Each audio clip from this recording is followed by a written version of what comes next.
daawadayaal warbixin cusub la soo dhacday qoftii Miss Wall ahayd oo Ilaboorka Hargeysa lagu qaftay oo Musabix amray in la soo xiro iyo Miss Wall oo Hargeysa inay ka digtay Ilaboorkeeda lagu qabto fadlan waxaan si sharaf la kaaga codsanay haddii Soomaaliland ma jirto inaad janaalka subscribe dhaado gambaleel ku furto muuqaalka like talaad Miss Wall oo iyadoo Hargeysa ka digtay isla markaasina ka digtay oo garoonka dhex fadhiso askar ay qabatay oo loo soo diray ay ayagana jeelka u taxaabeen ayagoo muuqaal ka duubay oo leh Miss Wall waatan waa la hayaa Miss Wall oo la yaaban argagax iyo cabsi aad u hoogan oo soo xoogeysatay ayada dhankeeda ayaa lagu qabtay Ilaboorka ayadoo sidaas u dhex fadhiso oo face mask u xiran iyo xijaab gaduudan ay muuqaal laga duway muuqaalkaas oo barta social media lala soo dhacay oo hadda la hadalhayo Miss Wall in la xiray oo hadda ay xarig tahay maadaama Hargeysa ay aaday sidaas darteed lagu qabtay iyo wixii lagu qabtay bala ogeen Miss Wall oo kaliya oo la qabtay muuqaal laga soo duubay oo la soo dhigay barta social media lala soo dhacay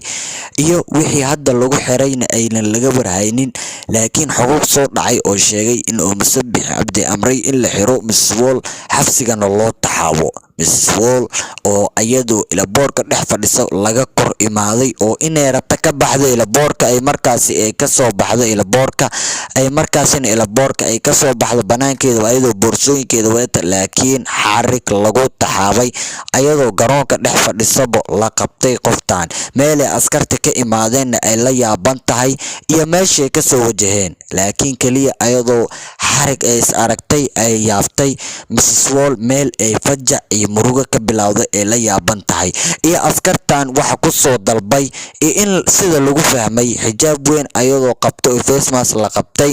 la su'aalayo waxa inta ku keenay iyo waxa ka soo doontayna maxay yihiin la yahay muuqaalkaas oo hadda social media aad u soo gilgilay oo soo galay ayaa dadka la yaaban yihiin in Miss Wall hadda Hargeysa lagu xiray oo ay xiran tahay ay xabsi guri laga dhigay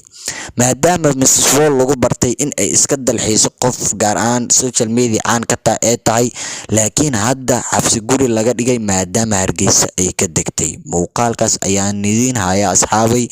fadlan soo dhawaada wixii fikirkiina ee commentiga noo la wadaaga like-tana noo qurxiya fadlan nagu soo biiro asxaabtana ka mid noqda muuqaalkeeda oo aad u gilgilay Miss Wall ayaan la wadaagi doonaa dhaqsiyo daqiiqado yar ka horna oo aad social media u qabsaday fadlan soo dhawaada asxaabay السلام عليكم